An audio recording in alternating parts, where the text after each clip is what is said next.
Ladies and gentlemen, the American Jerry and Bulldog Nation, welcome to the Eric Deters Show.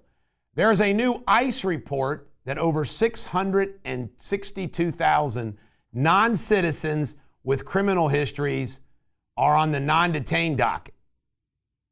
Folks, it's unfreaking believable what's happened in this country. Harris faces an historic low support among voters behind past Democratic leaders with union voters. I'm telling you, everything's trending Trump's way. It's going to be great. Kamala Harris tries to tie Donald Trump in Pennsylvania. One poll shows her leading 49 to 47%, but other polls show Trump's actually leading.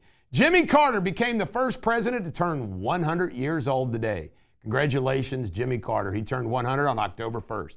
Black voters in major cities say they were better off financially under Trump. Another bad trend for Kamala Harris.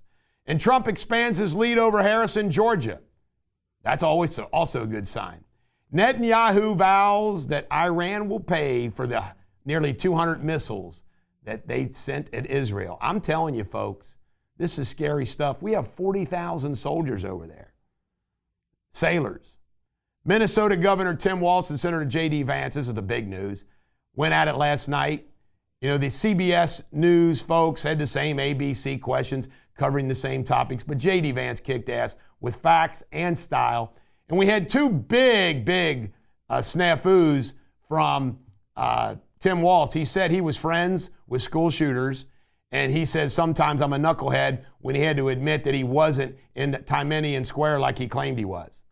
I mean, this guy's a scoundrel. And of course, they don't ask him any questions about the gun issue of him carrying weapons of war. I mean, it was a biased debate, and J.D. Vance still won. Bottom line. Coming up next, local news. Ladies and gentlemen, American Jerry and Bulldog Nation, this is local news. Chemical spill in Rhodes Hall prompt a half-hour evacuation at University of Cincinnati. Hope it's all better now. Landsman and Sansa squared off for debate in the 1st Congressional District in Ohio at 7 p.m. last night. Sansa kicked his ass. Preliminary hearing reveals details in a murder case against the Kentucky Sheriff Mickey Steins. Guess what happened? Before going in, they say, see, the family's trying to deny it had something to do with the sheriff's daughter. Well, the sheriff apparently was checking something out with his, calling his daughter, apparently called his daughter, goes in and asks to see the judge's phone. Looks at the judge's phone and kills him. So despite what the family's claiming, I think this has to, what would drive a sheriff, an active sheriff, to shoot and kill a sitting judge? Something to do with your daughter, that's what. Shooting in North Avondale leaves one dead. Police are investigating a vehicle at the scene. It never ends.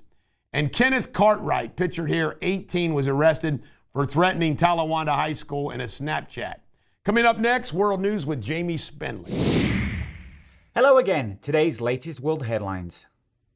Tens of thousands of dock workers from the International Longshoremen's Association has gone on an indefinite strike at 14 major ports along the U.S. East and Gulf coasts. This widespread work stoppage is the first of its kind in nearly 5 decades, is expected to cause significant economic disruption and impact the holiday shopping season. With container traffic halted from Maine to Texas, the strike could have major implications for trade and the upcoming presidential election. Typhoon Krathon, though weakened, has forced Taiwan to close schools, offices, and financial markets as it nears the island's west coast. The storm is forecasted to hit the port city before moving north towards Taipei. Authorities are urging caution as heavy rain and potential floodings are expected in the affected regions. In other news, 2 explosions were reported near the Israeli embassy in Copenhagen, Denmark, causing alarm but no injuries. Police are investigating the blasts, which occurred overnight. The cause of the explosion remains unknown as authorities continue to assess the situation. And 6 people were killed in a market area in the southern Ukraine city of Kherson following Russian shelling. The attack occurred around 9 a.m. local time this morning, just after Ukrainians observed Defenders Day to honor the nation's armed forces. The incident has prompted regional authorities to issue further warnings of potential attacks in the area. You're up to date on the world headlines. Coming up next, Sports Without Boundaries. All right, here we go with Sports Without Boundaries. Pete Rose's cause of death's been revealed. He had really bad heart disease as well as diabetes. He didn't take care of himself, bottom line. Okay, in Major League Baseball playoffs, the Tigers 3, Astros 1, Royals 1, Orioles nothing. By the way, these are best 2 out of 3, so this is going to be interesting. The Orioles could go out early again. Mets 8, Brewers 4. The Brewers could go out early again. All right, and the Padres 4, the Braves 0.